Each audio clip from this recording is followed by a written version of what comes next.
Doctor care homeopathy అన్ని బ్రాంచ్ల్లో free consultation మరియు 25% అన్ని మందులపైన గొప్ప discount.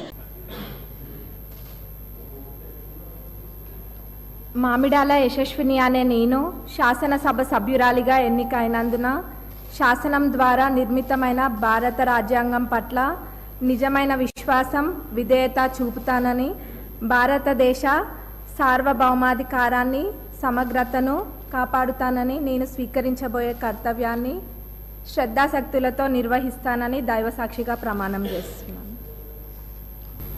I, Dr. Mainampalli Rohit, having been elected a member of the Legislative Assembly, do swear in the name of God that I will bear true faith and allegiance to the Constitution of India as by law established, that I will uphold the sovereignty and integrity of India, and that I will faithfully discharge the duty upon which I am about to enter.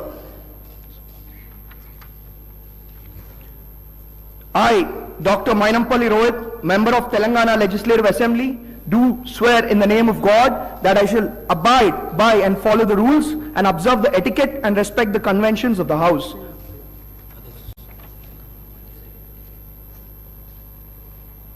Shri Naini Rajendra Reddy garu. Telangana శాసనసభ సభ్యురాలినైన మామిడాల యశస్విని అనే నేను సభ నియమాలకు కట్టుబడి ఉంటానని, వాటిని అనుసరిస్తానని, సభ మర్యాదలను పాటిస్తానని, సంప్రదాయాలను గౌరవిస్తానని దైవసాక్షిగా ప్రమాణం చేస్తున్నాను.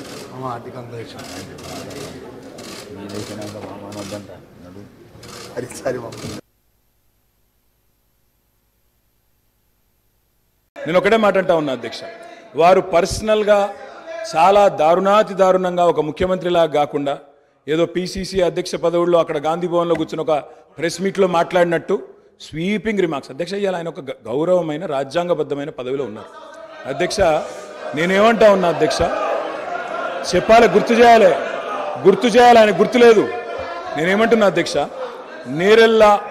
నేరెళ్లలో ఏదో జరిగింది, శాండ్ మాఫియా అని ఇష్టం వచ్చినట్టు మాట్లాడుతున్నారు. నేను ఒకటే అడుగుతున్నా అధ్యక్ష, 2004 నుంచి 14 వరకు శాండ్ మీద ఈ రాష్ట్రంలో, ఆంధ్రప్రదేశ్ రాష్ట్రంలో, తెలంగాణ ప్రాంతంలో వచ్చిన ఆదాయం మొత్తం రాష్ట్రానికి సమకూరిన ఆదాయం 39.5 కోట్లు అధ్యక్ష. అంటే సంవత్సరానికి 4 కోట్ల ఆదాయం కూడా రాలే. అదే 2014 నుంచి 2023 వరకు అధ్యక్ష, ఈ రాష్ట్రానికి శాండ్ మీద వచ్చిన ఆదాయం 5,000 కోట్ల పైచిలకు అధ్యక్ష. 4 కోట్లు కూడా ఆదాయం లేని నాడు శాండ్ మాఫియా ఎవరు సార్? కాంగ్రెస్ పార్టీదా? కాంగ్రెస్ పార్టీల జేబులు, నాయకుల జేబులు నిండినాయా? ఎవరి జేబులు నిండినాయండి? ఆనాడు శాండ్ ఆదాయం ఎక్కడ పోయింది అధ్యక్ష? ఇంకోటి, నేరెళ్లలో ఎవరో తొక్కిచ్చారు, ఎక్కిచ్చారు అధ్యక్ష. ఇదే పాత చింతకాయ పచ్చడి లాంటి మాటలు స్వయంగా ఈ రోజు కాదు అధ్యక్ష, వాళ్ళు ప్రతిపక్షంలో ఉన్నప్పుడు కూడా చెప్పినారు. ఇది 2018కి ముందు చెప్పినరు, తర్వాత చెప్పినరు. ఆయన చెప్పిన నేరెళ్లలో కూడా మా పార్టీకి అభ్యర్థిగా నాకే మెజారిటీ ఇచ్చి ప్రజలు మళ్ళొక్కసారి బ్రహ్మాండంగా గెలిపించి వాపసు పంపినారు అధ్యక్ష. ఒక మాట అధ్యక్ష, నేరెళ్లలో ఏదైనా తప్పు జరిగింటే స్వీపింగ్ రిమార్క్స్, నోటికి ఎంత వస్తే అంత మాట్లాడడం. నేను ఒకటే మాట అంటున్నా అధ్యక్ష, ఇవాళ అధికారం వాళ్ళ చేతుల్లో ఉంది. ఏ విచారణ చేసుకుంటారో చేసుకోమనండి, మాకు అభ్యంతరం లేదు. కానీ ఇష్టం వచ్చినట్టు స్వీపింగ్ జనరలైజేషన్లు చేసుకోవడం, నోటికొచ్చినట్టు మాట్లాడడం, ఇది ఒక ముఖ్యమంత్రి పదవి స్థాయిలో ఉండే వ్యక్తికి తగదు. పంట బీమాకు, రైతు బీమాకు తేడా తెలియని వ్యక్తి అక్కడ కూర్చోవడం నిజంగా ఈ రాష్ట్ర ప్రజలు సిగ్గుతో తలదించుకుంటున్నారు. ముఖ్యమంత్రి గారు. అధ్యక్ష, ప్రజాస్వామ్యంలో ప్రతిపక్షాలకు అవకాశం ఇవ్వాలి, వాళ్ళు ఏదైనా వివరణ ఇచ్చుకునే అవకాశం ఇవ్వాలని లేదు. ఈ పూర్తి కాకపోవడానికి, ఈ అంచనాలు పెరగడానికి, అదే సమయంలో సూపర్ క్రిటికల్ టెక్నాలజీతోని అత్యంత అధునాతనమైన విధానాలతో ఏదైతే నిర్మాణం జరిగినాయో ఆ పక్కనే ఉదాహరణకు ఉన్నాయి. కాబట్టి ఈ 3 ప్రాజెక్టులు, 1 ఛత్తీస్గఢ్ ఒప్పందం, 2 భద్రాద్రి కొత్తగూడెంలో నిర్మించిన 1080 మెగావాట్ల నిర్మాణము ఒప్పందం, అదేవిధంగా 3వది యాదాద్రి థర్మల్ పవర్ ప్రాజెక్టుకు సంబంధించి బిహెచ్ఎల్తో చేసుకున్న ఒప్పందాల నుంచి ఈనాటికి జరిగిన పరిణామాల మీద వారు కోరుకుంటున్నారు. కాబట్టి పారదర్శకంగా ఉండాలని వారు ముందుకు వచ్చినందుకు అభినందిస్తూ మా వైపు నుంచి కూడా మేము పారదర్శకంగా ఉన్నాం. తమరి అనుమతితోని జ్యుడిషియల్ ఎంక్వైరీకి ఈ 3 ప్రాజెక్టుల్లో మేము రెఫర్ చేస్తున్నాము. దీనికి కావలసిన మిగతా కార్యాచరణ మా శాఖ మంత్రి గారు, ఉప ముఖ్యమంత్రి గారు దీన్ని నెక్స్ట్ ప్రొసీడింగ్స్ ఏమి ఇవ్వాలి, ఏ రకంగా ముందుకెళ్లాలనో దీని మీద దృష్టి పెడతామని తెలియజేస్తున్నా అధ్యక్ష. అదేవిధంగా మేము విద్యుత్ సామర్థ్యాన్ని పెంచినామని పదే పదే తెలంగాణ రాష్ట్రం వచ్చినాడు 7,778 మెగావాట్లు ఉండే ఈరోజు 19,475 మెగావాట్లు మేము సాధించినామని చెప్తున్నారు అధ్యక్ష. ప్రభుత్వ రంగంలో వీళ్ళు సాధించింది గుండు సున్నా కొత్తది. ఎందుకు అని అంటే ఇక్కడ సోలార్ చూడండి అధ్యక్ష, ఈ పేజ్ నెంబర్ 7లో ఆనాడు 74 మెగావాట్లు ఉంటే ఈరోజు 5,600 మెగావాట్లు వచ్చింది. ఇది గవర్నమెంట్ సంస్థ నిర్మించింది కాదు, ఒకటే ఒక మెగావాట్ గవర్నమెంట్ నిర్మించింది ఈ 10 ఏళ్లలో. ఇవన్నీ ప్రైవేటు సంస్థలకు ఆనాటి ప్రభుత్వం టెండర్లు పిలిచి ఆనాటి ప్రభుత్వం ఒప్పందాలు చేస్తే వీళ్ళందరూ ప్రైవేట్లో వీళ్ళు నిర్మించుకున్నది. అదేవిధంగా కేంద్ర ప్రభుత్వం నుంచి వచ్చింది ఆనాడు 1873 మెగావాట్లు ఉంటే ఈరోజు 186.76 మెగావాట్లు ఉన్నది అధ్యక్ష. అదే సెంబీ కార్పు నుంచి 270 ఉంటే ఇట్లా ఛత్తీస్గఢ్ ఇవన్నీ ఒప్పందాలు చేశారు అధ్యక్ష. ఎక్కడ వీళ్ళు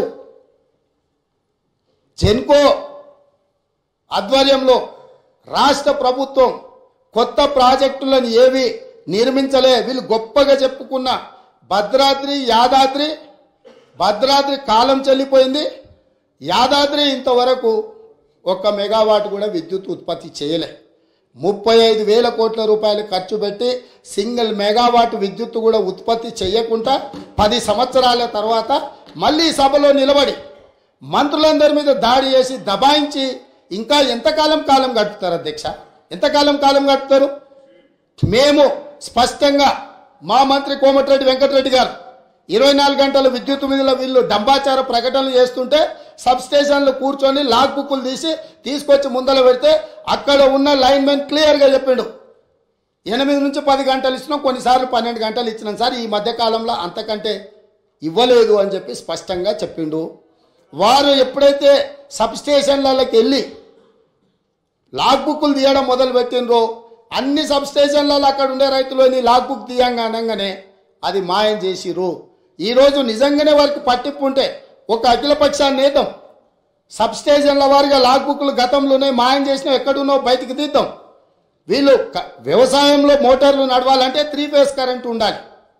వీళ్ళు వ్యవసాయానికి మోటార్లకు 3 ఫేజ్ ఇవ్వకుండా సింగిల్ ఫేజ్ ఎక్కువ గంటలు ఇచ్చుకుంటా వ్యవసాయానికి ఉపయోగం లేకుండా 24 గంటలు ఇచ్చినాము అని భ్రమలు కల్పించి రైతులను మోసం చేసిండ్రు అధ్యక్ష.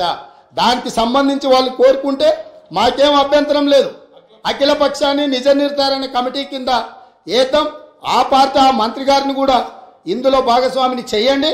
మిగతా పార్టీల పక్షాలు కూడా ఉన్నాయి, వాస్తవాలు చేద్దాం. నిజంగానే ఒకవేళ వాళ్ళు గొప్పగా ఇచ్చుంటే మాకేం అభ్యంతరం లేదు అధ్యక్ష. వాళ్ళకి వేళ ఇచ్చుంటే ఇచ్చిందనే చెప్తాము. ఈ రికార్డు ఏది మేము తయారు చేసింది కాదు కదా, వాస్తవాలు సంబంధిత శాఖ అధికారులు నివేదిక తయారు చేసిరు, మా మంత్రి గారు సభలో పెట్టిండ్రు, మా మంత్రి గారు అందరినీ చర్చించడానికి అవకాశం ఇచ్చిండ్రు.